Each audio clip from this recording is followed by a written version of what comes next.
Bonjour, alors bienvenue dans la correction de cet exercice numéro 3. Donc vous avez d'abord ici l'énoncé détaillé et si on regarde les questions, la question 1 c'est remplir le tableau croisé d'effectifs fourni en annexe. Donc ça c'est parce que j'ai fait un copier-coller d'un sujet d'évaluation commune. Donc ça veut dire que lorsque je vais lire mon énoncé, je vais pouvoir automatiquement compléter le tableau et donc ensuite des calculs de fréquence dans la question 2. Donc dans une administration de 320 personnes, donc le total a déjà été indiqué, 320, on distingue 3 catégories d'employés, A, B et C. Et on voit également que l'autre catégorie, c'est les hommes ou les femmes.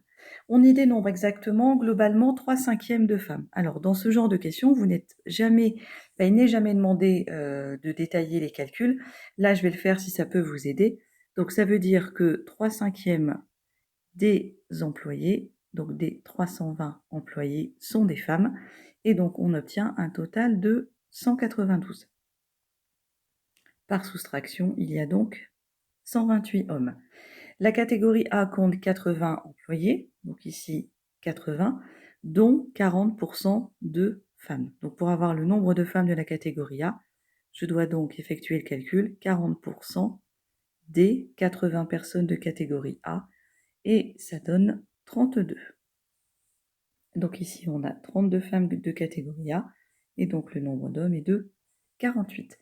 Les catégories B et C ont le même nombre d'employés. Donc là, si je soustrais 320 et 80, je tombe sur 240. Et donc, divisé par 2, j'ai donc 120 personnes de catégorie B et 120 personnes de catégorie C. Dans la catégorie C, il y a exactement 50 femmes. Donc ici, 50. Par soustraction, 70. Je vais me servir des différentes lignes pour compléter les dernières cases. Donc la ligne du nombre d'hommes. Donc je soustrais je soustrais à 128, 48 et 70, et donc j'ai 10 hommes ici. Je soustrais à 192, 32 et 50, et j'ai donc 10 femmes ici. Et ensuite, je vérifie en fait la colonne des personnes de catégorie B. Si j'additionne 10 et 110, je retrouve bien 120, donc le tableau est complet. Maintenant, je peux passer à la question 2. Alors, dans cette administration, quelle est la fréquence des hommes de catégorie C?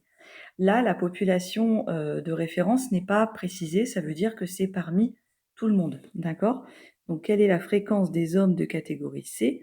Je me place parmi l'ensemble des employés, c'est-à-dire 320, et les hommes de catégorie C, j'en ai ici 70. Donc, je divise 70 par 320. Et quand j'effectue le calcul, alors je vais laisser, parce qu'en fait le résultat tombe juste, d'accord? Ça fait 0,21 875. Comme le résultat tombe juste, je peux laisser les chiffres après la virgule. On ne me demande pas de l'exprimer en pourcentage, d'accord? Donc je peux laisser comme ça. Alors simplement ici, je vais en profiter pour vous rappeler une petite chose. Si jamais je note H, la population des hommes, et C, la population des personnes de catégorie C, ma fréquence ici aurait été notée. Donc, quelle est la fréquence des hommes F de catégorie C, sous-entendu et inter de catégorie C. Alors, dans la question suivante, quelle est celle des hommes, donc c'est-à-dire quelle est la fréquence des hommes dans l'ensemble du personnel de catégorie C?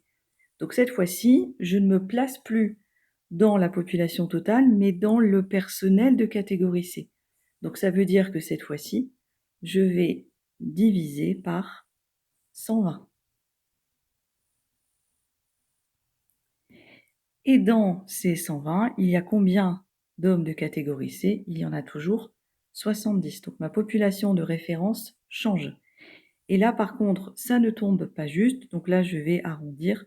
Je vais laisser, allez, 3 chiffres après la virgule par exemple. C'est donc à peu près égal à 0,583. Ici, si j'avais voulu utiliser les notations, c'est ce qu'on appelle une fréquence conditionnelle. J'ai une condition, d'accord? Le personnel est forcément de catégorie C.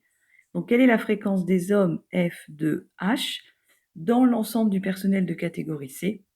J'aurais mis le C ici en petit en indice. C'est ce qu'on appelle une fréquence conditionnelle. Voilà pour cet exercice numéro 3.